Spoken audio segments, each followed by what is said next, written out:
Los medios de comunicación occidentales ya sabemos que mienten, tergiversan y manipulan o en el mejor de los casos ocultan la información más relevante. Así que aquí estamos nosotros un día más con una nueva entrega de Desmintiendo la propaganda occidental. Esta semana, bueno, esta y quizás también la anterior, prácticamente todo el mes en realidad, ha pasado bajo la bandera de China.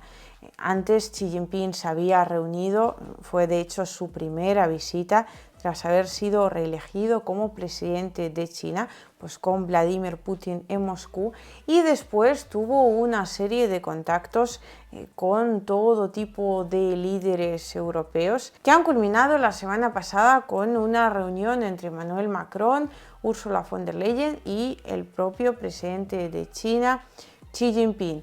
Allí lo primero que tendríamos que destacar, lógicamente, es esta diplomacia de la mesa. Bueno, antes hablábamos del lenguaje corporal, ¿no? Del lenguaje de las flores incluso, y ahora tenemos el idioma de las mesas. Tenemos por un lado la imagen del encuentro entre Xi Jinping y Vladimir Putin, ya no solo la mesa, sino también la actitud. Tenemos imágenes del encuentro que se celebró entre Vladimir Putin y Emmanuel Macron y esa mesa absolutamente enorme que entonces se comentó un montón en las redes sociales, y tenemos las imágenes del reciente encuentro entre Xi Jinping, Emmanuel Macron y Ursula von der Leyen, que estaban sentados todos en una mesa también bastante grande, que dejaba muy claro por qué país apuesta China y quién es ya no solo su socio, sino directamente su amigo. Y es que lo que habría que mencionar aquí es que la actitud occidental hacia China ha sido absolutamente absurda, incomprensible. No sé si es que en estos últimos unos cuantos años a la Unión Europea se le ha perdido absolutamente toda la diplomacia que tenía, porque bueno, teniendo en cuenta que el jefe de la diplomacia que tenemos, la actividad favorita que tiene es básicamente desfilar con el uniforme de la OTAN, pues ya te puedes imaginar cómo tendrán que estar el resto, que no son el jefe de la diplomacia. Pero el asunto es verdaderamente grave. Lo que quieren conseguir de China en principio es que China pues de alguna forma presione a Rusia o negocie con Rusia, en definitiva que consiga que este conflicto en Ucrania pues cese y que lo haga a poder ser por parte de Rusia. Casi que China milagrosamente consiga que Rusia retire sus tropas.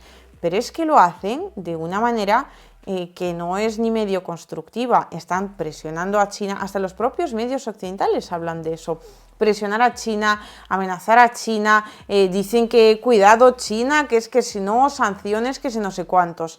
Y casi se me olvida el hecho de que no solo presionan y amenazan a China, sino que además, por otro lado, están constantemente que si apoyando a Taiwán, que si reuniéndose con Taiwán, y esto lógicamente sobre todo tiene que ver con Estados Unidos, que en principio, que tiene una postura incomprensible, que en principio defienden la doctrina de una sola China, es decir, no reconocen la independencia de Taiwán, y por otra parte no paran de decir que apoyan a Taiwán, que con Taiwán hasta el final. Pues, en fin, que básicamente, como siempre, se dedican a meter cizaña. Hombre, teniendo en cuenta que China es el segundo país más poblado del mundo, teniendo en cuenta el poderío militar, económico, bueno, en fin, el poderío general que tiene China, pues no es un país que de repente se vaya a comportar como una especie de esclavo de Occidente más. Bueno, en este caso, en última instancia de Estados Unidos, pero me comprendéis. Entonces, lógicamente en China, por un lado, esta actitud de doble rasero occidental nunca les ha gustado para nada, no tiene nada que ver con la forma china de actuar, mucho menos con el nuevo orden mundial multipolar que está construyendo China junto a Rusia, en el cual la forma de actuar es exactamente la contraria, es pues reconocer que enfrente tienes a un sujeto, un país, ¿no?, dotado de soberanía, dotado de intereses propios y con el que tienes que dialogar de una forma de igual a igual. No le tienes que amenazar, no le tienes que mirar por encima del hombro, no le tienes que escupir desde arriba. O sea, todas estas actitudes propias del imperialismo estadounidense están quedando o deberían ya quedar de una vez por todas en el pasado, y Rusia y China, entre otros, la India, otros países a los cuales, y ahora enseguida lo veremos, se suma también Arabia Saudita, pues deberían quedar ya en el pasado. Pero en Occidente por alguna razón no lo entienden, de modo que hasta Emmanuel Macron ha salido pues diciendo que confía en el presidente de China, que hará lo correcto. O sea, de verdad, esa actitud con ese absoluto desdén y ya la hipocresía general en la cual Occidente amenaza a China, presiona a China para que consiga un acuerdo con Rusia. Ellos no quieren hablar con Ucrania, que en el fondo sería tan fácil como negociar directamente Estados Unidos con Rusia y se acabó. Pero quieren pues seguir jugando en el paripé de que Ucrania como que decide algo. Ellos se niegan a hablar con Ucrania. Es más, no solo se niegan, sino que en teoría, antes de que se produjera la entrada de las tropas rusas en Ucrania, bueno, de hecho, 8 años antes de eso, hubo una cosa maravillosa que se llamaba los acuerdos de Minsk. Pues estos acuerdos de Minsk, en principio, cuando Ucrania comenzó a bombardear la zona de Donbass y a la población civil de esa región, pues fue un pacto entre Rusia, la Organización para la Seguridad y Cooperación en Europa, la propia Ucrania y también, obviamente, los territorios independientes de las repúblicas populares de Donetsk y Lugansk. Todos ellos firmaron los acuerdos de Minsk, hubo dos partes, Minsk I y Minsk II, y en principio suponía pues, un alto el fuego, una serie de condiciones que Ucrania no cumplió jamás. Entre ellas pues, era celebrar un referéndum, reformar la constitución ucraniana para darles un estatus autonómico especial a estas dos repúblicas. ¿Eso sucedió en algún momento? No, ¿verdad? Pues porque Ucrania incumplió su parte. La Unión Europea no hizo nunca nada para presionar a Ucrania para cumplir esos acuerdos de Minsk, que básicamente supondrían la paz para esa región y la integridad territorial de Ucrania, tal y como estaba en el año 2014-2015, que fue cuando se firmaron estos acuerdos. Pero es más, recientemente hemos conocido no una ni dos, sino ya 3, ya ni siquiera opiniones, testimonios de diferentes líderes de países tan importantes en esta situación como Ucrania. El primero que se pronunció sobre este tema fue Petro Poroshenko, después Angela Merkel y el tercero François Hollande. Lo curioso es que lo hicieron los tres en las mismas circunstancias. Hay dos bromistas en Rusia, o bueno, prankers como se les llama, que se llaman Lexus y Baban. Ellos llaman a diferentes líderes internacionales haciéndose pasar por otros líderes internacionales. A Almeida le llamaron haciéndose pasar por el alcalde de Kiev, Vitaly Klitschko, a Poroshenko le llamaron haciéndose pasar, creo que por algún líder europeo, a Hollande le llamaron haciéndose pasar por Poroshenko, Angela Merkel creo que por Poroshenko también, en fin, y mantienen un diálogo, pues se supone que dirigido a hablar sobre ciertos temas de interés relativos a la guerra en Ucrania. Y primero lo dijo Petro Poroshenko, que la intención era ganar tiempo. Но согласны ли вы с тем, что выполнить Минские соглашения было невозможно? Нет. Я считаю, что это очень талантливо написанный документ. Камон. Мне нужны были эти Минские соглашения, чтобы получить как минимум 4,5 года, чтобы сформировать украинские вооруженные силы, строить украинскую экономику и обучать украинских военных вместе с НАТО для создания лучших вооруженных сил в Восточной Европе, которые формировались по стандартам НАТО. Después también lo repitió Angela Merkel, aunque de una forma muchísimo más diplomática, que es la que la caracteriza, pero vamos, lo mismo. Estaban ganando tiempo porque estaban preparando la guerra en Ucrania. Но вы же помните 2014 год? Мы тогда поняли, что война неизбежна. Я тогда не верил в это. Я не верил, но президент Олланд убедил меня подписать эти соглашения. Ну, я не думаю, что сейчас имеет смысл копаться в 2014 году. Тогда, чтобы не допустить еще худших вещей, все подписали это соглашение. Я просто считаю, что Минские соглашения дали Украине больше времени для развития в период между 2014 и 2021 годами. В это время президентом был и ты, и Зеленский. Так что в них каждый внес свою лепту. И это дало Украину возможность сегодня отвечать на эту агрессию Путина иначе, чем в 2014 году. Y por último, el último que lo acaba de reconocer hace poco ha sido François Hollande, vamos, hace tan solo unos días, lo mismo, que la intención nunca fue firmar una paz verdadera ni mucho menos duradera. La única intención que tenían era ganar tiempo para armar a Ucrania, esto cuando las tropas rusas no estaban en el territorio ucraniano, y después poder por fin desatar esa guerra en Ucrania que estamos viviendo a día de hoy. Да, она была права, когда это сказала, потому что думали, что это Путин хотел выиграть время. Нет, это мы хотели выиграть время, чтобы дать возможность Украине восстановиться, укрепить свои военные возможности. Сегодня переговоры с Путиным привели бы к статусу кво. Поэтому пока Украина хочет продолжать борьбу, пока Украина в состоянии заставить русских отступить, никаких переговоров быть не может. Ну, то есть ты считаешь, мы должны их выкинуть с Донбасса и с Крыма, и потом только говорить о мирных переговорах? Конечно, потому что я не вижу, на что Путин мог бы согласиться в ходе переговоров в плане вывода своих войск из Донбасса и тем более из Крыма. Поэтому вопрос в том, есть ли у Украины при той помощи, которую она может получить, военные средства, чтобы заставить Путина отступить. Или если у нее нет военных средств, тогда да, переговоры необходимы. Но мы должны бороться до последнего украинца, я считаю. Но тогда не может быть никаких переговоров, и европейские лидеры не должны упоминать слово «переговор» до тех пор, пока у вас есть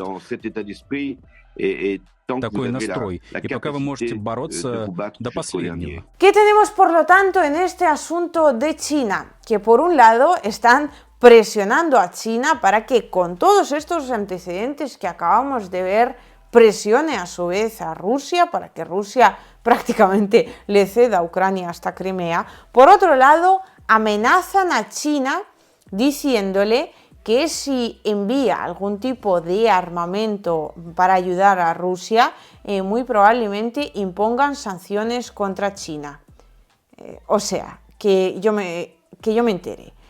Occidente, es decir, la OTAN, puede enviar el armamento que quiera a Ucrania, pero China no puede enviarle ningún tipo de armamento a Rusia. Y esto sucede por la misma lógica, supongo, por la cual recientemente el presidente francés se despertó del letargo y dijo que era absolutamente impensable que Rusia, o sea, absolutamente imperdonable que Rusia pudiera tener armas nucleares en Bielorrusia. Шла новость с пресс-конференции Макрона и Си Цзиньпина, где Макрон заявил о том, что неприемлемо и ни в коем случае не нужно, чтобы ядерное оружие одной страны располагалось на территории другой страны. Такой яростной критики президента Франции в адрес Соединенных Штатов Америки мы не слышали давно. O sea, Estados Unidos puede tener más de 150 cabezas nucleares repartidas generosamente por el mundo. O sea, estamos hablando que están en Europa y Turquía, países como Italia, Holanda, Bélgica, Alemania, repito, Turquía. Eso no hay ningún problema, no pone de ninguna manera en entredicho la seguridad ni la paz en el mundo. Pero el hecho de que Rusia ponga sus cabezas nucleares en un socio tan histórico como Bielorrusia, eso supone una amenaza que lo alucinas. Y aquí es donde entra la mentirejilla que dijo recientemente Blinken, que dijo, ¿qué error fue pues el desarmar, quitarle a Ucrania esas armas nucleares que tenía? Porque, claro, ahora se podría defender de Rusia. ¿Ah, sí? Vamos a ver, si cuando se le quitó a Ucrania ese armamento nuclear, los primeros que estaban dando palmas con las orejas eran Estados Unidos, puesto que las ojivas en cuestión no se podían girar y estaban todas dirigidas hacia Estados Unidos. Pues básicamente porque no eran ucranianas, eran de la Unión Soviética. Como podéis comprender, la, digamos, desconfianza mutua entre la Unión Soviética y Estados Unidos pues es bien conocida por el mundo entero.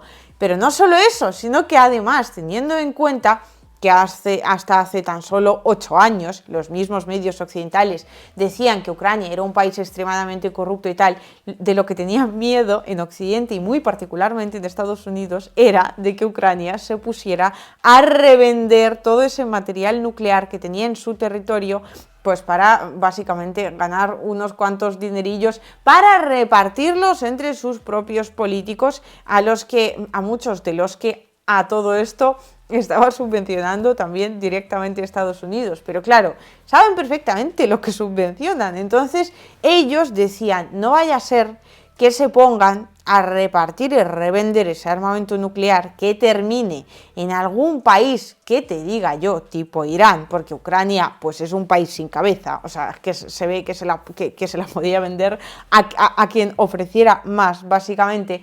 Entonces, en el momento en el que estas ojivas nucleares se quitaron de Ucrania, en Estados Unidos respiraron con alivio. Y ahora, fíjate por dónde, qué manipuladores que son, están diciendo que madre mía, qué pena que las hayamos quitado. No, pena no. Rusia, pues tampoco es que tuviera muchas ganas de quitarlas, sí estaban todas mirando para Estados Unidos. Es que de verdad hay que tener una jeta que solo tiene un país en el mundo. Y por último, y con esto terminamos ya el tema chino, lo que me queda por mencionar es el hecho de que desde Occidente pues están un poco divididos. Por un lado, pues desde la Unión Europea lógicamente reconocen que China es un socio estratégico y tal y pascual, no les gusta para nada, pero bueno, es lo que hay y saben perfectamente que dependen de China. Entonces, ellos se muestran como más abiertos a dialogar y mucho más reacios a la hora de cortar relaciones con China. Pero desde Estados Unidos recordemos que el enemigo número 1 que tienen es China. Después ya van todos los demás, incluida Rusia, muy probablemente la segunda, pero China es el enemigo número 1 de Estados Unidos. Y claro, el hecho de que ahora pues esté que se negociando o organizando negociaciones entre Arabia Saudita e Irán, que sí, pues intentando dialogar también o bueno, tratando de mediar en el tema de la guerra en Ucrania, pues el papel que está adquiriendo China, que ya de por sí en Estados Unidos saben que en algún momento les va a venir prácticamente regalado a los chinos, puesto que China ya pues va a superar a Estados Unidos en términos económicos sin disparar un solo tiro, con toda la calma chicha del mundo. Pero además está ahora superando a Estados Unidos en términos diplomáticos, está ahora haciéndose con la influencia que tenía Estados Unidos en Oriente Medio, en fin, están que no saben por dónde coger la situación en Estados Unidos, claro. Así que lo que quieren es básicamente presionar a la Unión Europea a que termine sancionando a China, sancionar a China a ellos y hacer que la sancione también la Unión Europea. Esto puede tener unas consecuencias absolutamente devastadoras a nivel mundial, pero no descarto que pueda suceder, puesto que, como vosotros mismos podréis observar, también ha tenido unas consecuencias absolutamente terribles a nivel mundial el hecho de que la Unión Europea, Estados Unidos y bueno, todo el grupipandi occidental decidiera sancionar a Rusia, y las consecuencias terribles sobre todo pues han ido en contra de los que sancionaron, no de los sancionados, puesto que Rusia tiene allí al resto del mundo, que son pues básicamente 2/3 de la población mundial como mercado. Esto no suena para nada mal, pero claro, teniendo en cuenta los antecedentes, no descarto para nada que puedan ser tan sumamente listos como para terminar sancionando a China, y teniendo en cuenta que China es uno de los mayores, es el mayor, ¿qué digo yo? Es el mayor mercado a nivel mundial y la mayor fábrica a nivel mundial. O sea, China es una potencia económica prácticamente sin igual. Sancionar a China puede ser una catástrofe en términos económicos y casi que en términos humanitarios, porque es que la economía al final es el sustento de todas y cada una de las familias que viven en el mundo, la economía de sus respectivos países. En Estados Unidos, pues si bien podrían de alguna forma mirar de puertas para adentro, tratar de quizás provocar algún conflicto más, igual en Taiwán, igual en Georgia, pues tratar de vivir de ese sector armamentístico. En la Unión Europea exactamente qué van a hacer si la gran mayoría de los productos que consumimos aquí se producen en China. En fin, podría hablar horas de las terribles y devastadoras consecuencias que podrían tener unas sanciones contra China. O sea, podría ser el acabose a nivel mundial, literalmente. Espero que ni Estados Unidos termine presionando hasta ese punto, ni en Occidente al final sean tan sumamente tontos como para llegar hasta el punto de no retorno de sancionar a China. Pero repito, teniendo en cuenta los antecedentes, todo puede pasar y a partir de aquí veremos qué es lo que pasa al final.